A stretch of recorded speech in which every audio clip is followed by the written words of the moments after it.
stop pretending that this problem can be resolved by states alone. We have to be honest about where power really exists in the world. We have to ask ourselves simple questions about how do we use that power to deliver the public good. And we have to assume that the resources, both financial and technological, are going to be dispersed around the world. They are not going to reside in some of the obvious places that they were in the past. They're going to be everywhere. And so we have to have our eyes open and our senses aware of how to get the best out of the sum total of human interests around the planet. And you need to have, at the very least, a multi-stakeholder process to increase the chances you find those solutions. Nous menons une action sur le retraitement des déchets en Algérie, à Oran, et nous nous sommes dotés d'entreprises performantes là-dessus, mondiales, internationales. Elles se sont toutes manifestées.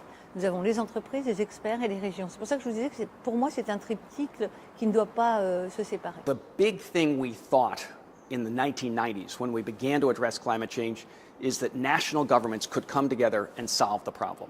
And we were very much focused on a top-down approach, nation-state to nation-state commitments, and the introduction of strategies, command and control regulation, mandates from these national governments to reduce emissions.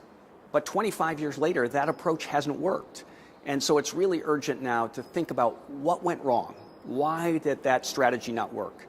And it turns out presidents and prime ministers are not the ones who think day to day about the greenhouse gas emissions of a society.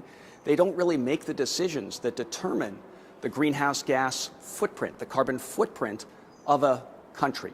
So what we've realized is you need to bring together the actors, the players, who are in fact the ones that make a difference. Mayors, governors or premiers, that's subnational jurisdiction leaders, and company leaders. And it turns out these are the people whose decisions day to day determine a society's carbon footprint. It is in the local communities that most of the action takes place, not in the congresses or parliaments of the world, because it is the local governments that decide on standards for automobiles, for example, which are major emitters of greenhouse gases, or efficiency standards, or housing standards.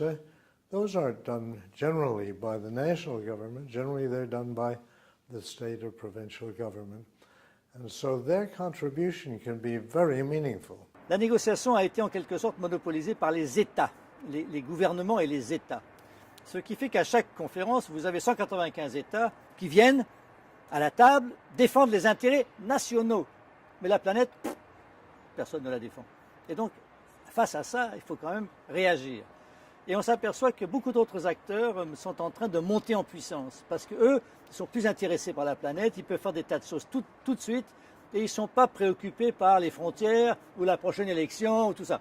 Ce sont d'une part les collectivités locales, notamment les villes, parce que les villes, le maire peut faire beaucoup de choses, les transports, l'urbanisme, etc. Et puis les entreprises, et surtout les entreprises, je dirais, parce que les entreprises, c'est tout quoi. Hein. Tout ce qui est derrière nous, avec nous, ce sont des entreprises qui sont derrière. Et donc, si on veut changer le mode de production et de consommation, il faut le faire avec les entreprises. Elles sont prêtes à s'engager. C'est ça qui est neuf, parce que d'un côté, les Nations Unies se rendent compte que sans les entreprises, on n'arrivera à rien. Et de l'autre côté, les entreprises elles-mêmes sont de plus en plus bonnes citoyennes. Elles se disent, mais moi aussi, je veux servir le monde. Moi aussi, je veux faire ce qu'on appelle la responsabilité sociétale des entreprises. Donc il y a une espèce de montée parallèle et ça donne ce dialogue et d'autres dialogues qui sont extrêmement passionnants parce que les entreprises sont beaucoup plus pragmatiques que les gouvernements.